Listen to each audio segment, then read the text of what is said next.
Man, whenever you're talking, Hollywood collectibles, that's such a big, thing, item whenever people get actual physical memorabilia or just little statues or figurines and that sort of thing. That's already huge.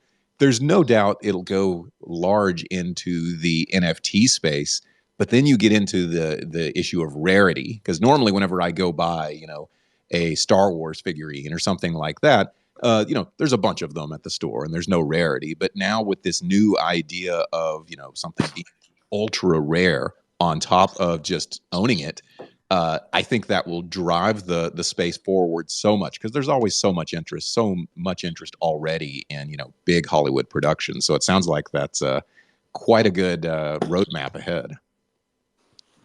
100%. If I could just shill a bit more about the project, Let's hear it. Know that these digital NFTs are all tied to physicals as well. So you get that physical novel if you choose to redeem it.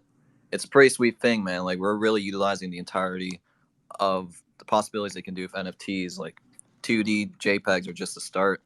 You gotta think long term, and the motto that we got going on with Feature and Huxley is that we got to take you through the ride before we get you to the gift shop. So all you guys are going to read these comics, and if you want to collect the characters from those comics, that option's there.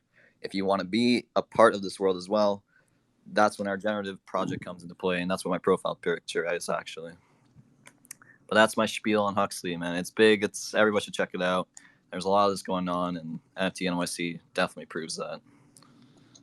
For sure. How many are in one? I keep on asking numbers, and you said thousands, but in just one satellite event, is it a pretty crowded room? Yeah. So Topshot, I'll talk about them because they're probably the biggest NFT project in terms of accessibility, and I think it was the gateway for a lot of people into NFTs. NBA Topshot had their event out in Terminal 5, which I'm not too familiar with because I'm not from New York, but when I was telling people about it, it seems like it's one of the biggest concert venues, and we filled that out with just Topshot collectors, and it was like 4 floors, and the VIPs were at the top or whatever. But yeah, it was a packed concert venue, so I don't actually know how many people were there, but there's definitely thousands. I was about to say, if it's a packed concert venue, that's a lot of people, and I love NBA Topshot. It definitely stirs my interest into NFTs because I was always a trading card collector growing up. And so it kind of just has a little bit of nostalgia to me for that. And they look great. So yeah, I'm sure that was a pretty big event. How about for networking? I've got to think an event like this is just super networking. You met people that you've known, it sounds like for a long time, but this is your first time to meet them in real life. Are you also able to meet people through them maybe, or just through the whole, event that maybe you've never met before that are, new friends, if you will? No, 100%. Just being in space in general, it's kind of weird to say that people recognize me and I don't recognize them, but people come up to me and talk about their projects, which is cool. I think one of my favorite things I saw was this nonprofit that's really trying to look into blockchain technology and NFTs in general, just to help with their fundraising and, building up their awareness. So I'm going to shout out newstory.org. I'll pin one of their things there. But what they're pretty much doing is ending homelessness through the blockchain. And wow. Yeah. So, for the beauty of blockchain, the transparency of each transaction is, listed all throughout. So you can see straight from the donor to the charity to where that charity is putting the money. And in this example, News Story, what they want to do is your donation goes straight to a house built for, less fortunate people. But that house is tied to the NFT. So you can see that transaction happening. How does that work? Like, can you tell me like I'm 5? Let's see. I'll put all my brain power into this.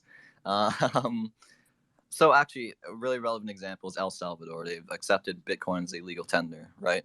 So News Story, what sounds like is they've been partnering with the government to help develop housing for low-income people and less fortunate people. So pretty much owning the NFT through donations, all the funds raised by it and all the royalties from aftermarket sales go straight to a house that NFT is raising funds for. So how it works pretty much is that house is tied to whatever your serial NFT is. That's my understanding. I haven't looked too far into it because I did just meet her yesterday, but it's pretty sweet. That's so crazy and super duper cool.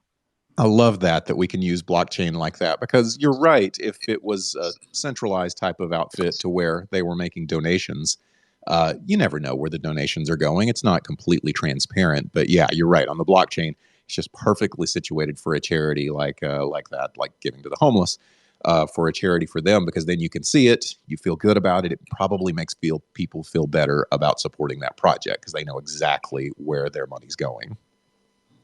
Yeah, definitely post that up there. I'm so curious to see that project as well. And what's your schedule like today, Ivan, and how long are you there? So I got in last Monday, and I've been just doing a bunch of events through Huxley and the Flow blockchain.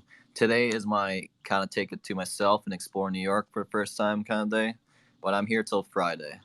I got events lined up, especially throughout the nights. I'll be honest, I get home at like 4 in the morning sometimes at this point because these events run late. I mean, that's what happens when you have new money in this space, I guess. Everybody has a wild fucking party. So yeah, I actually got Zach into to one last night. I see him in the crowd. Let's get him up here. That was, whenever you say the after party, I don't know why, but that's the thought that I have is I'll bet you every night there's a pretty big party going on because it's a bunch of young crypto people or NFT people. And those people don't go to bed early usually. So I'll bet it gets pretty crazy at night. Be sure to listen in to all of our weekly shows and follow us on Twitter for updates.